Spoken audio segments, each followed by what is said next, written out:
ladies and gentlemen, welcome to the 60th Krakow Film Festival.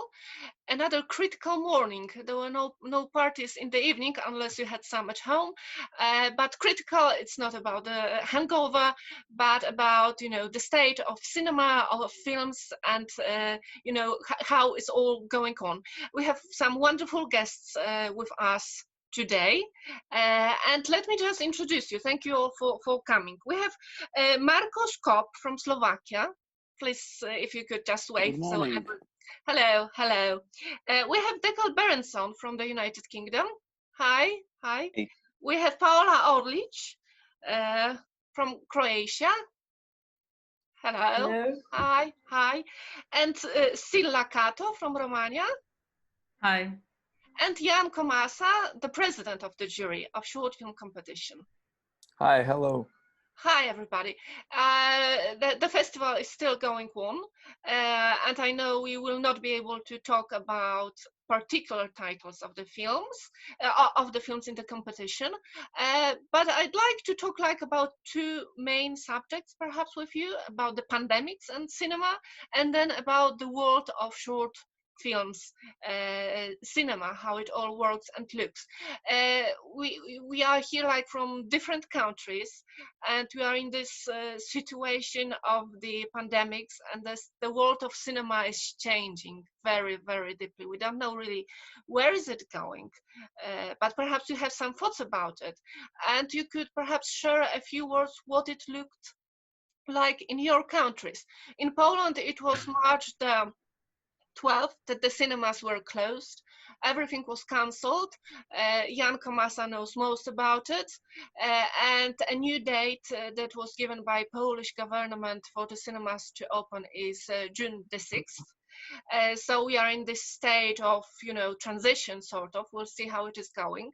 I don't know, perhaps Jan, I would start with you because you were really hit with Hater, your new film. It was to be played at the cinemas. It was one weekend, and then the pandemics. Could you tell about your experience and how did you find going online so quickly with the film? And you as a filmmaker, when you had to kind of agree the situation that your film cannot be played at the dark cinema room where the films should live. Thank you, Dagmara. Well, for me, it was kind of a blessing to a certain degree, funny enough, because I just finished the whole promoting campaign, the promotion of my previous film, Corpus Christi, and I really badly needed some rest. And on the personal level, I enjoyed it, but in my sort of professional field, it was a disaster. The Hater was meant to be I haven't heard of any case like this before. It was meant to be a privately financed film, which has an ambition to hit cinemas all over the world, especially in the festival circuit. And in Poland, we haven't seen that kind of a case before. I think we can check it out, but I think it hasn't happened, and it's not. I would say it's a rare case in Europe, and we succeeded in creation of the Hater, and we were so happy that we can release it in cinemas and sort of use a little bit of the glare of Corpus Christi and jump right after that one. But unfortunately, obviously, everybody knows what happened. And I still remember my email to my producers, and it was in February. In the email, I told them, guys, shouldn't we reconsider pushing the premiere forward? And they were like, we don't know it yet. We will see. Don't worry. It's, we know what's going on. We have our finger on the pulse. Don't worry. And then I remember it was Friday, the 6th of March. when one of the first cases, or the first case was confirmed of infection in Poland officially, and we hit cinemas. We were the first in box office, but already people with like sort of decided to withdraw from cinemas. They didn't attend. I mean, they didn't come to cinemas at like 30% less week per week. And then 5 days later, the government decided to shut down theaters, cinemas, schools, and which was obviously a bold and clever move regarding what happened in other countries. But for the film, it was a disaster on production level. We didn't have any financial pillow. There was no there was no I would say buffer. Like we just hit the wall because it was all private, and it's so painful because my sort of internal mission was to show everybody that you can make it with private money in Europe. And if we would succeed, and the bookings of tickets were indicating that it's gonna be a success, I would say the bookings were better than with Corpus Christi, which ultimately ended up with 1.6 million admissions in cinemas. But unfortunately, and having this,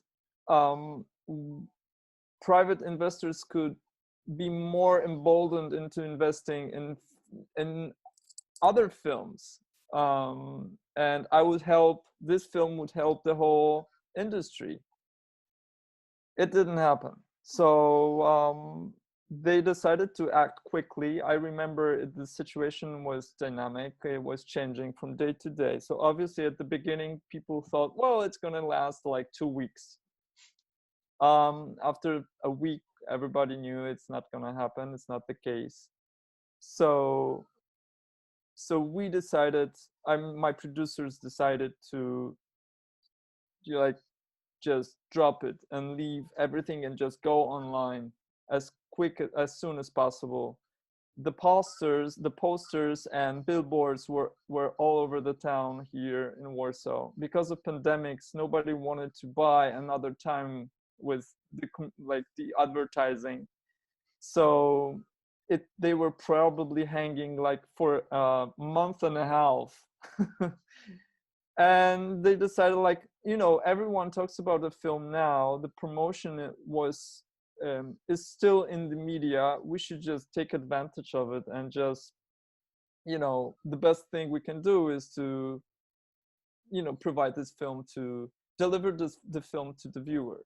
Mm-hmm. And regardless of the extreme waste, financial waste, this film brought to my producers and investors. But now it is you're going to show it in the cinemas when they open, or not? I think so. No, there's no, I would say no producers, especially Polish producers with films lined up to be premiered in Poland. Film producers are not so keen on being the first ones to premiere in theaters, because obviously you have to regain people's trust, and nobody knows actually how the situation is gonna turn out, whether it's safe or not. I would say nobody knows that, and that's why the risk is too high. And the only thing you have is films that were premiered before the pandemics. So obviously the hitter is for the taking, and other films, and there will be no premieres, as I know, no premieres of new Polish films anytime soon, because it's too big of a risk. Mm-hmm. Yeah, everybody's a bit too afraid, as you said, because nobody knows if the viewers are going to come back. And in Slovakia, the cinemas are already open, if I'm correct.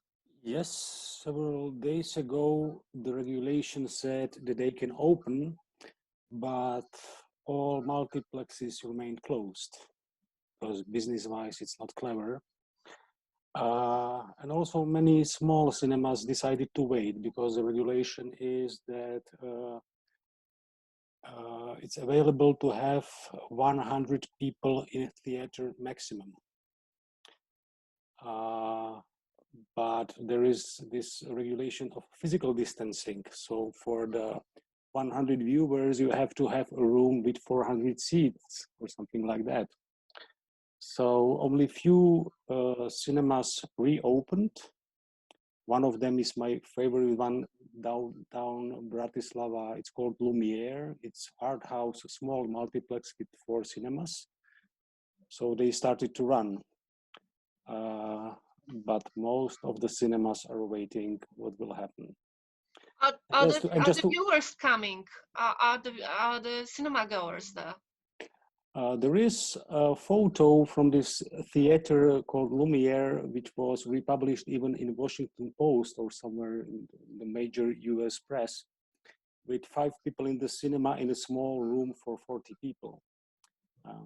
So this is how it looks. But we know these pictures also from Opera House in Wiesbaden. Step by step, let's hope that the regulations will be, more and more open, and let's hope our viewers will come back to watch our films.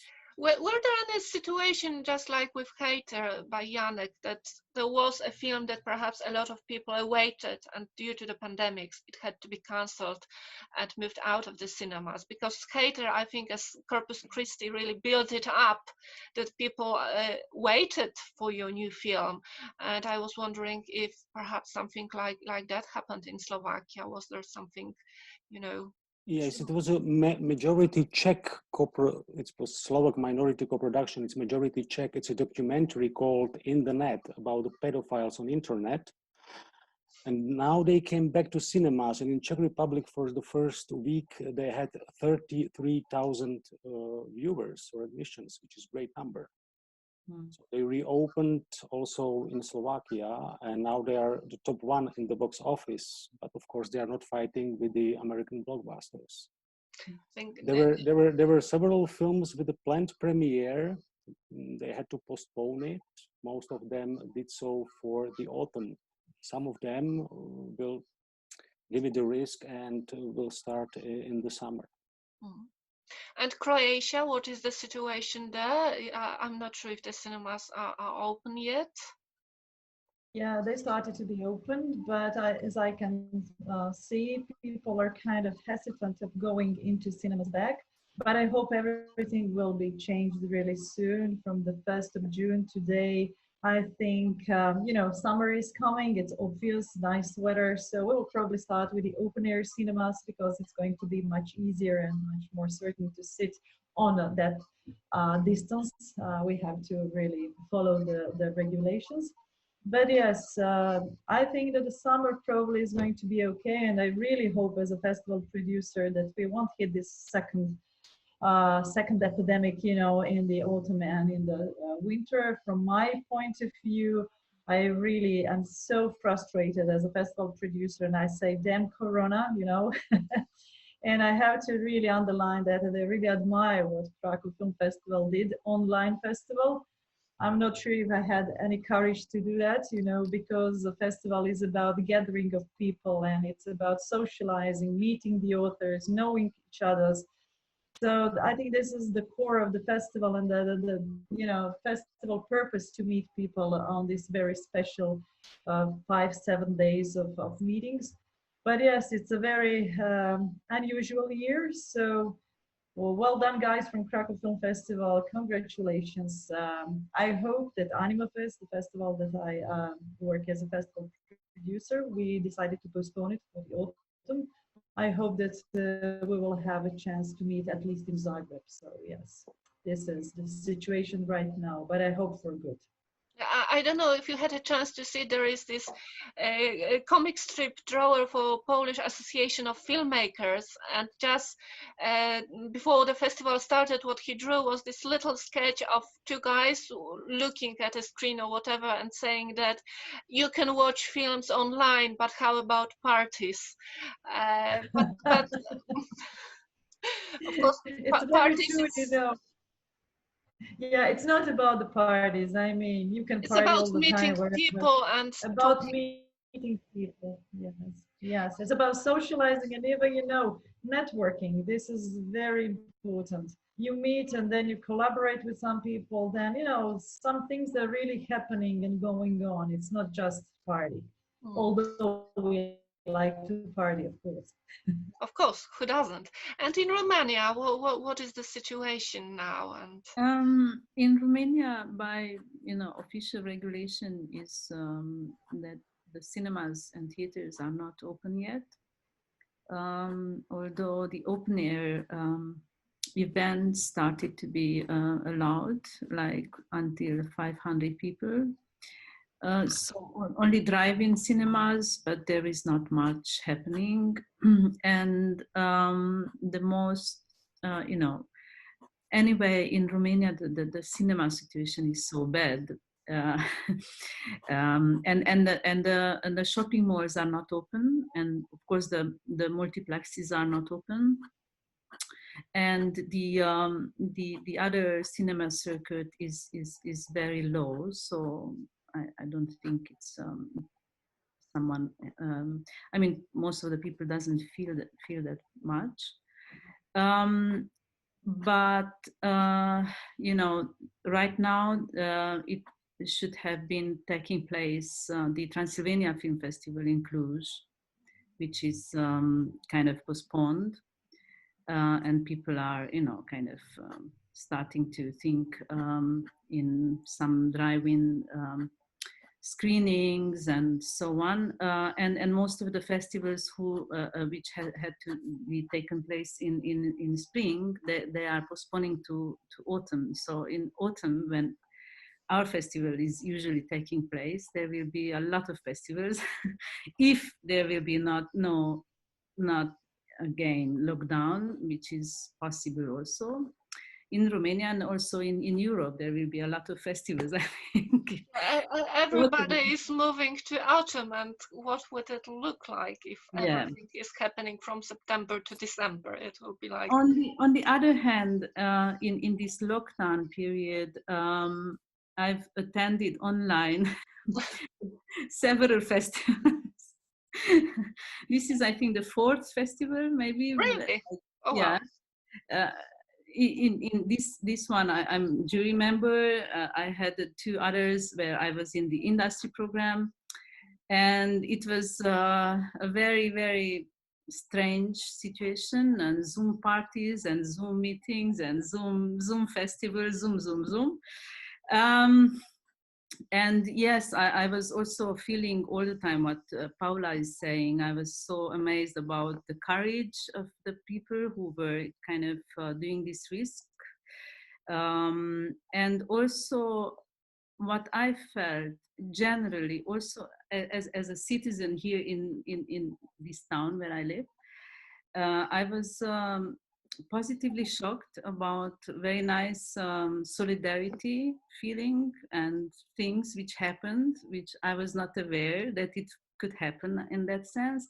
And also another positive thing also in the industry, because of this pandemic situation, there were much more discussion on our, very much troubled cinema world in general and the whole industry. And I've attended several kind of festival director meetings on the Zoom, which never happened in this way. I mean, and not in that regularity. I mean, in 2 months, I had, many talks. And also, I mean, in that sense, it's kind of a big, nice shock, to kind of see some things which are anyway, you know, we have to just let it go from our industry, and to be more focused and to see what is the essence of the cinema industry, what is we have to save, and we have to fight for, even in, you know, we are hoping that the pandemic will end. Some say it will never end. In some way, it will be a very, very kind of disrupted world we are going to live. Who knows? But anyway, in that sense, I can see many positive things as well. And of course, a lot of times I was also thinking, what is the festival and why do we need it, and why do we need films, and so on and so on. And it's very good. It's a very good shock in a way. This is a test, like, for everybody, how it all works, and those are those basic questions that we kind of have to answer now. And Dekel, what was it for you? The cinemas in the UK are to be opened in July, or perhaps something has changed? And also, you're the kind of filmmaker who you travel the world. With Ashimina, you went far, far to the mountains, I would say. With Anna, you traveled to the Ukraine. So you're not the kind of the filmmaker who is just based in one country. And I was just wondering, cinemas, and if you could tell us a little bit about the situation in the UK, because it was closed a little bit later than the rest of the Europe. But then your experience as a filmmaker who doesn't like to sit, like, I don't know, whatever, London based and telling the stories from a studio there. Yes, so that's exactly, you're right. So that's why I'm actually not in the UK, and I've spent my lockdown in Cyprus, where I've been for 3 months. So, but that's like completely random. But yeah, I haven't been in the UK since the whole thing started, and I know that the cinemas will be closed until July at least.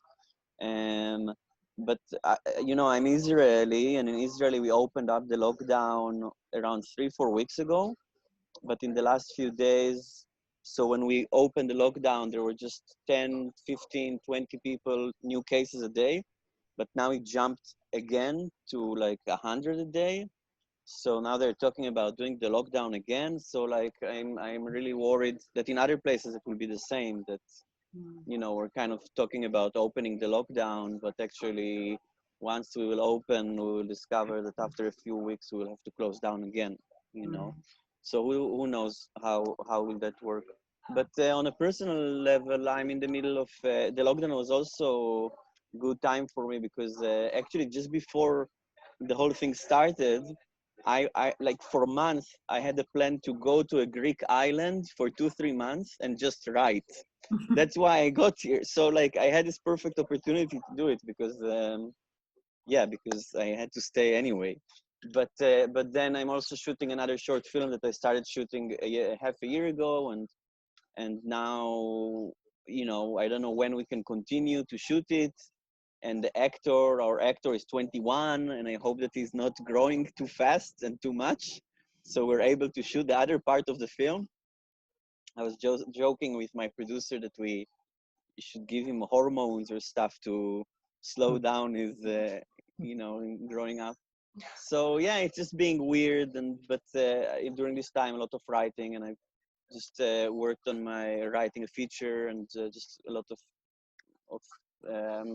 submissions and everything that relates to it. So it was productive, at least.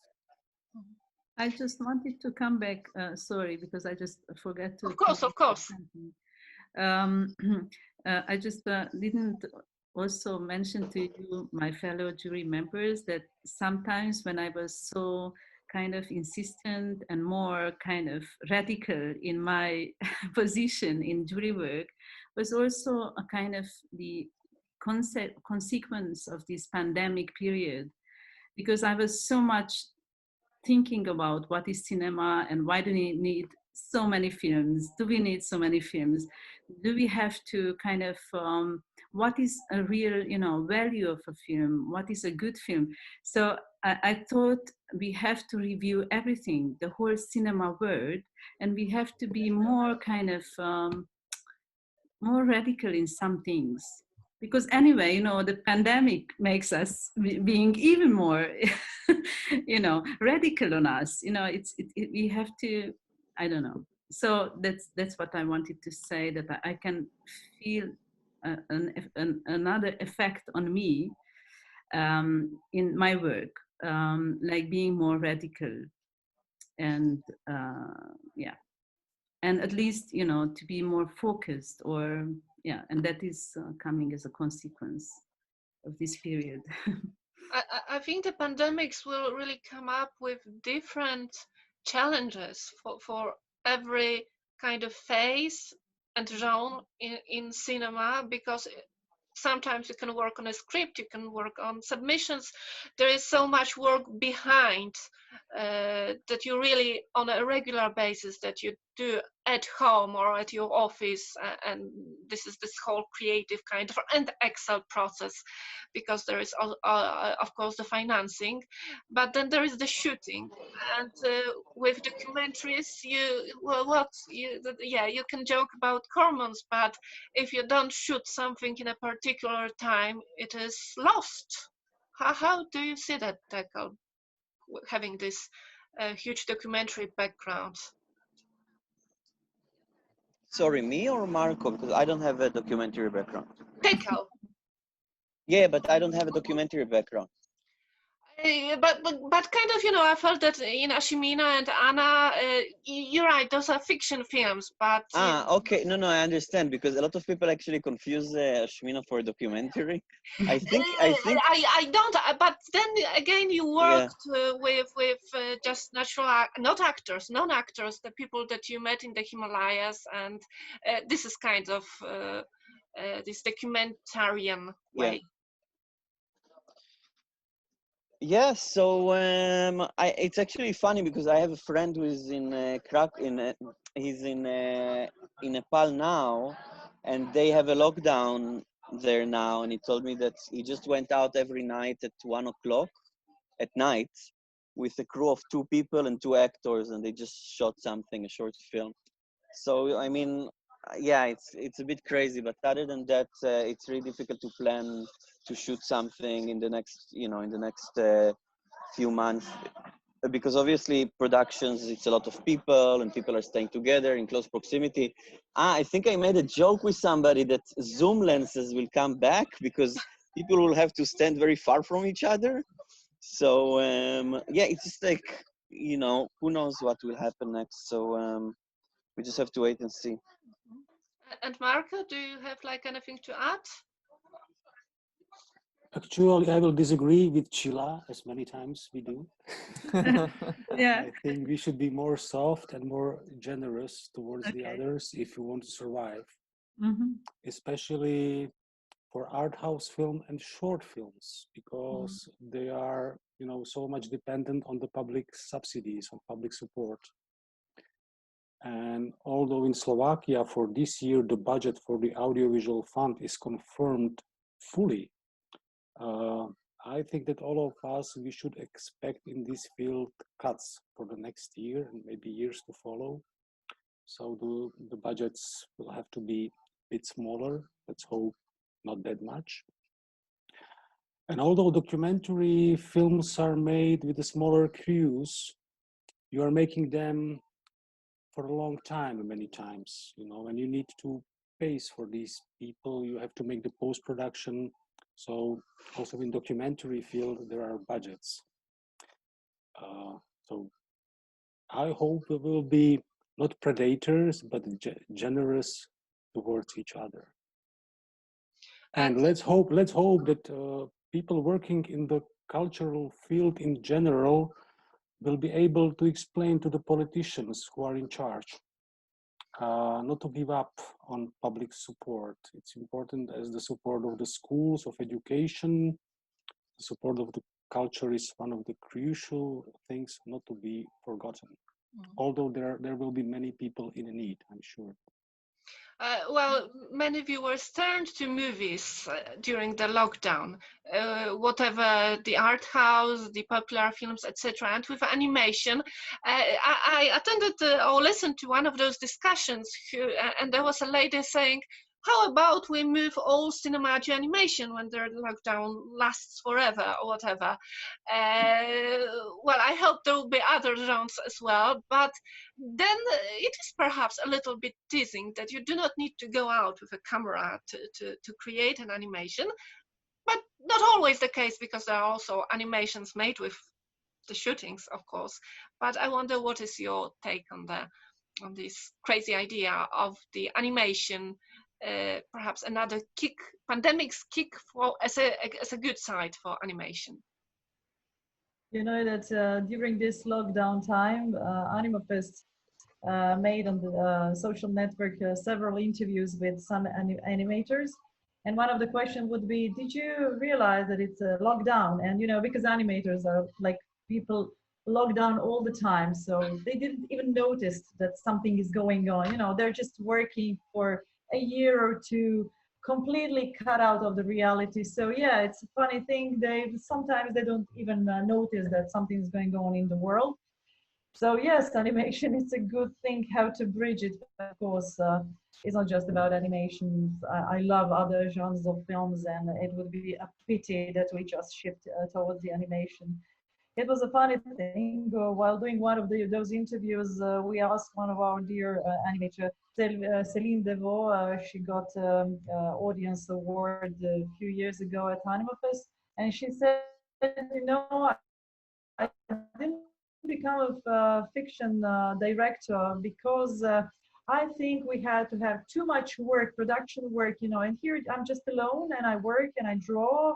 It's in my studio.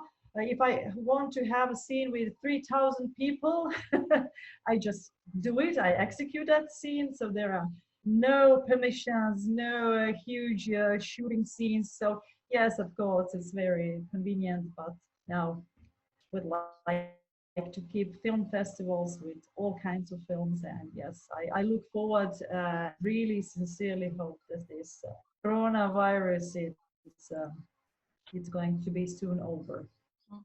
Animation then again needs a lot of public funding, perhaps sometimes even more, because those private sponsors, I guess, they are more hesitant as to come to art house animation. They would go for animation in commercials perhaps, but not the kind of a festival circuit, I would say.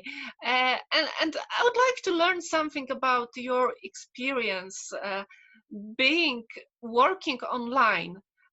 We can watch films online, but this is always a different experience. And I don't know, I personally, I do watch a lot, like on those screens that are available at home, but the experience that you go to a cinema and you sit in a dark room is a different one. And you had this task to discuss the films, to judge them, being far away from each other, using Zoom and watching them privately at home. Perhaps, Janek, I would start with you. The challenges and perhaps also the opportunities such participation in the festival gives. You mean the festival like Krakow Film Festival? Yeah, Krakow Film Festival, but also you have Tribeca Festival, so you have also other experiences always do included.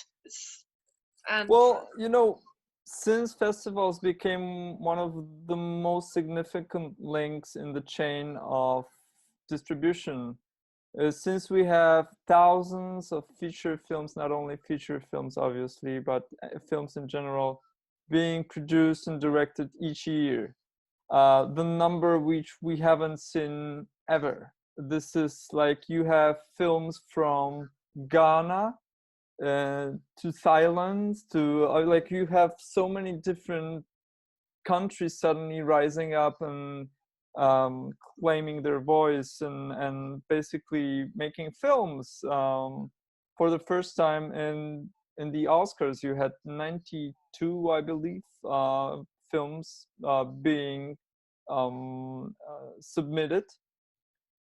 So I would say in the overall noise, it's like the selection becomes the thing. Like comparing the situation of a directors today with the situation of directors in 50s and 60s, like two different planets. So now you're one of zillions. You fight for attention with video games, with YouTubers, with influencers, with TikTok, with Snapchat, with live events. For many of us, it's a struggle. Obviously, without public funding, European miracle, I would say, it would be impossible to create many great films that have been created. So festivals now more than ever became like I would say hubs for us, for filmmakers.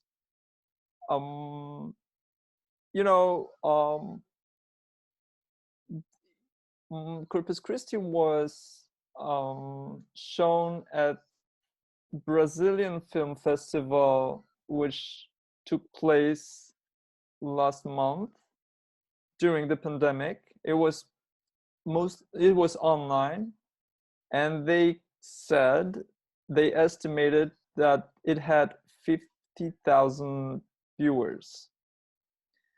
So, festivals, whether it's pandemics or not, they became like a bloodstream for films. We need festivals to thrive. We need festivals to gain attention. It's festivals that, I totally was able to build the buzz again around Corpus Christi, a small film from Subcarpathian region somewhere in Poland. Nobody knows where it is actually. And it's about a guy who pretended to be a priest, and like a small intimate story. Or another film, Macedonian film, Honeyland. Thanks to festivals, you are able to build buzz, and this is impossible with regular distribution tools.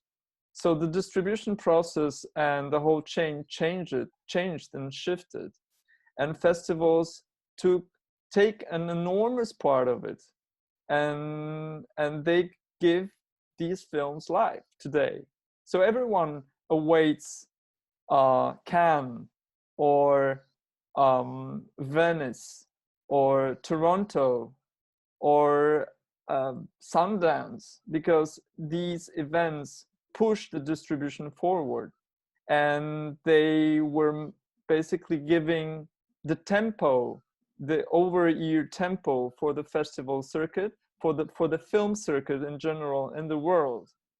And it's not today, if you make a film, while making a film, you're already thinking about the festival, or at least somewhat the part of the year in which you're going to release the film. It all comes down to the packet, like the whole slate. Like you have to prepare the whole narrative around your film. It's not just film anymore. It's something more. It's like the spectacle. So that's why during pandemic and like online festivals, even though I totally understand the hurdles festival organizers have with sponsors, because please find a sponsor who would like to finance a festival, but there's not many opportunities to advertise yourself during the festival, which is not happening. So it's a hurdle for a lot of people, but online or offline, we need festivals, and without them, we're unable to connect with the viewers, with the audiences. We can build audiences domestically, but even in Poland, we have one festival in Gdynia, which is the most prominent, paramount one, and we heard from officials that the festival, which takes place usually in October, was called off. And you can only imagine, I haven't imagine it beforehand, that the whole like film environment, film industry would be so disgruntled by this decision, because suddenly a lot of filmmakers and a lot of film distributors, producers were sort of aligning to the festival being like a trampoline, like the first sign that you exist. It's the best opportunity for you to announce that your film exists. It's the best opportunity for you to gain attraction, like to gain attention from the media.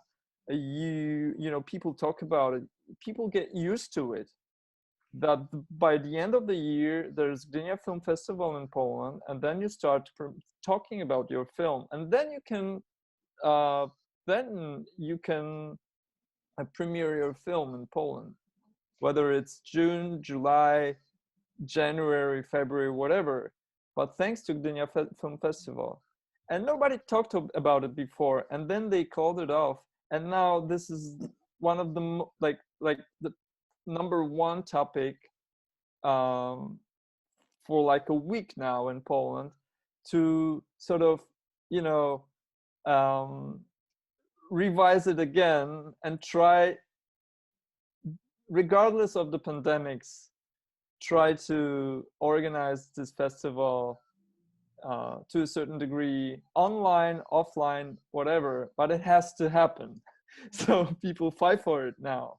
Like, so it's very precious. It's very, like, the festivals mean for us the ability to start, like, to be creative, like to exist in a way in public sphere. And without it, like, even distributors, they go to the festivals, they see what's going on, they listen to what people say, and then they buy films or not. So it's a hub for everybody. Like, it's just happened. Like 15 years ago, it wasn't like this. Today, it's the normality we had to adjust ourselves to. And it's also the case for short films, because when we talk about Gdynia, we mostly think about feature films, despite the fact that there is a short film section as well. And of course, for feature film, it gives like the whole calendar of our film year is being built there. But as for short films, this is also kind of, festival circuit is the one that really those films can exist, because the distribution later on is very difficult. And I don't know, for example, Deca, you traveled like all of the festivals with Anna. The list is like dozens of them. And the same with Ashimina. And I was wondering, you know, you, or if there is anybody else who would like to comment on it, how is it going to change now? Or is it going to change at all? Is it going to be bigger or smaller, that we have those short films online on festivals being provided that way? First of all, I think that it's not, I think that, you know, in 6 months, in 3 months, in 1 year maximum, that we're just going to go back to normal anyway, you know. So I don't think we need to think like we're not shutting down humanity for good. But on the other hand, you know, when this started, I just, like, in 1 week, I got emails from maybe 20 festivals that they're canceling or going online. But that being said, like Jan said, that's amazing about a festival in Brazil that had 50,000, you know, viewers. Anna is actually premiering today in the We Are One festival, and a few films already opened up, because every day they have a program and they open up more films. And they also have 20, 30, 40, 50,000 views in 2-3 days.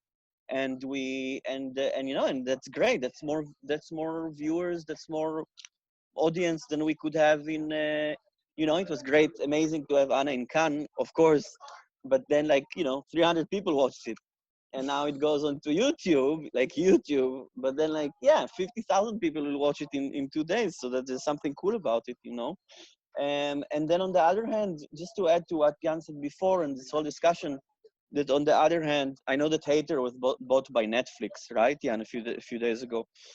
and I think a lot of people in Netflix, a lot of times films get discovered. So films that didn't have festival, big festival films, or even commercial, or even, they didn't go to theaters, but Netflix bought them.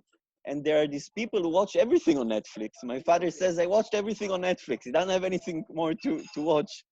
And sometimes films are discovered there and they start having a buzz, and then suddenly you read about it in the newspaper. There is some film from Turkey. I don't know how it's called, but like suddenly everybody started watching it. And in Israel for a couple of weeks, everybody was speaking about it, in this Turkish film that like just blew up on Netflix, that nobody knew about it before, right? So it's just like, we're living really in a crazy time where things are changing so fast. And, like there wasn't TikTok 3 months ago and suddenly everybody's talking about it. I don't, I know what it is, but I don't really care. But things change all the time, and you can never know, what will be the next thing. But I think that, like you said, that watching a film in a cinema on a big screen with popcorn and other people in the darkness, that will never go away. I mean, when that will go away, then it will just be the end of everything, I guess. And and I don't think that it will be ever replaced, of course, by Netflix and online, screenings. But I just hope that younger people, because when we started watching films, we watched them in a cinema. I mean, I still remember watching Indiana Jones, I think, even the last one in the cinema. And as a kid, they're like, all these films. And I don't know how the kids of today, how much they go to the cinema and have this experience that for us, it's connected to our, early years. And I hope that the young people today also, they go to cinemas, and they will continue to go to cinemas because they still appreciate that experience like we appreciate it. This is something a little bit different, or more, or just the different kind of experience. But from what you are talking, I guess that for short films is that it actually it can widen the audiences. I don't know, how do you see La Fil, for example, about it? That short films, I'd like to come back to this, because you right. Sorry, I completely diverted to something else. Yeah, to cinema, but Yeah. So I just wonder films, what does it mean for short films? Because when we talk about feature films, and Janek mentioned that the numbers are huge. I once read that just in the European Union there are like 1,500 feature films produced a year, and this is solely Europe and feature, not shorts. And for shorts, working on the selection team and curator, there are thousands of submissions for Krakow Film Festival. And I wonder, what do you think this is gonna happen out of pandemics? Are there going to be more films? Are there perhaps going to be more audiences because of the online, and that for example, you do not need to come to Krakow to watch films of Krakow Film Festival? Dekel, Stella, anybody would like to comment? Me, or I didn't? Yeah, please do. I just wanted to add something. We also have kind of made an online program from our archive for the in the pandemic period, and in the statistics of the YouTube and the Facebook, where we have kind of screened online streaming the film, we were surprised to see one, which is everybody's experience, the online festivals experience usually, is that the festival, the usual festival audience, I mean, the online audience was much bigger than the usual festival audience. But what Dekel said, we were surprised to see that 40% of the viewers were watching the film on telephone, which, you cannot help, but it is crazy for us, but this is for young people do. They watch it. Yeah, and the audience was quite young. I mean, it was below 30, most of them, which was great because it's documentary. and it's, you know, kind of not the easy one, but still, you know, it was so sad also imagining all these, you know. Anyway, and one more thing I wanted to say, to come back to what Marco said before, just to clarify, what I wanted to say about being more tough and more focused and more radical is about being very radical in doing the procedure. That's why I was insisting on the principles and exercising this thing, because in a way it is very important to be fair. In a way it is very important to be to make clear cut movements in this industry, which is very foggy. It is very strangely. It has a dynamic which is very strange, and it's not very clear many times. And of course, I'm very much I very much agree with you about funding, and that was my other experience in this pandemic period, because I was locked down with my family, and I have 3 almost grown-up children, and we had kind of family cinema as well, and we had a kind of Korean period, and I rediscovered the Korean cinema, and I was also kind of studying it, and I was really amazed about the background of the Korean industry and what happened in the last 15 years. I mean, South Korea is a country, the same population as Italy. I mean, it's not European Union with many countries, with many traditions and many funding and so on. And South Korea had, you know, just hit something incredible in terms of cinema quality, production, and of course, coming back to Marco, one of the secret was the huge funding which was pumped from the government in this industry in a very strategic way.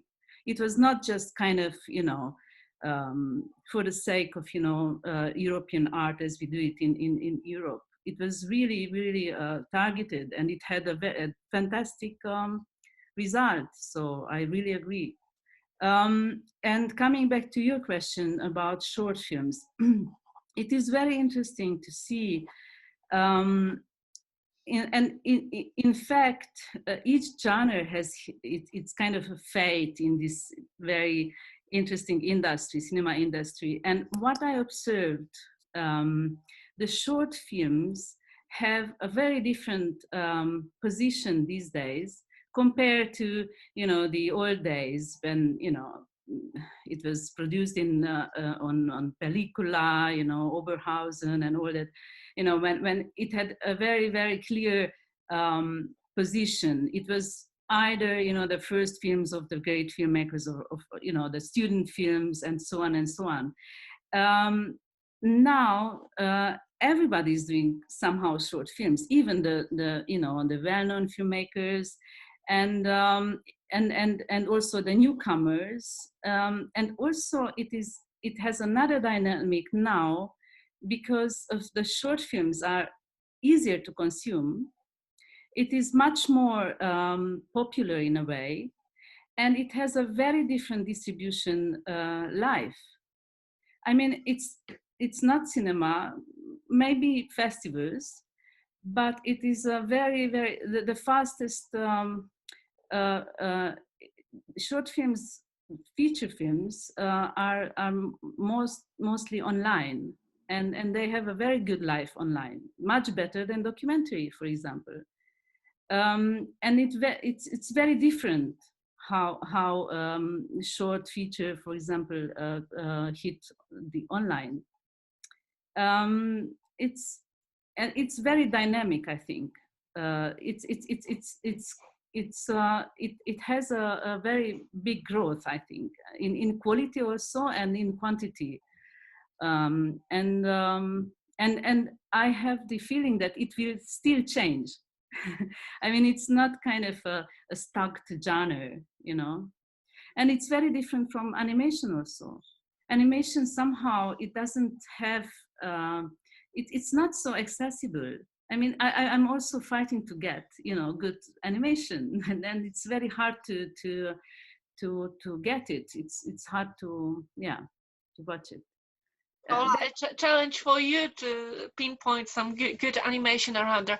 I know we are running a little bit out of time now, so perhaps my last question would be just, about this year's festival. Have you noticed something perhaps new or fresh, or something that caught your attention in general? I know that you cannot name particular titles, but something that perhaps was brought, I don't know, something fresh that was borrowed by the competition. 45 films, different subjects, different genres, all the variety. I don't know if next year we are going to see just the films about pandemics. Hope not. What was the thing that perhaps you discovered?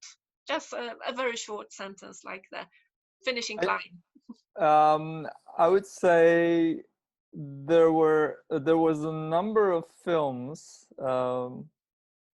that talked about that were attempts of depiction of the lack of father figure. Even the titles, there's a title of one film, Father. The other title is Dad You've Never Had. So I mean, there's at least a few films, very significant ones, that are that we've discussed broadly, that have the same theme, the same topic, which is the father figure and the lack of. So there's a few films about, I would say, manhood crisis, man crisis, I would say. So it sort of resonates with probably what's going on outside, outside of the film bubble, I would say. I don't know. The time has come. Either that or a reflection of the programmers, of just like the specific people who watch the films. Yeah, totally. I think on the list of our awards and the motivations will reflect what we kind of came up with. But yeah, so we cannot talk about that because it's yes, of course, but I was just wondering if there was something that you saw kind of coming more forward than other things in whatever the subject or the form or anything like that. Marco and Paula, do you have like anything to add about? I really appreciated crossing genre films, which were mostly animated documentaries or documentary animations. And although we've seen a lot of films about the father figure, there were many female characters which I adored, or they were really intriguing. And yeah, I like those films, which I cannot talk about now. Like, yes, it's sort of like working in Secret Service. The father comes from from work, and his wife asks him, "So, honey, how was the work?" And it was, I can't talk about it. Sorry, it was amazing, but I can talk about it. And so, Paula, you had something to add? You started talking.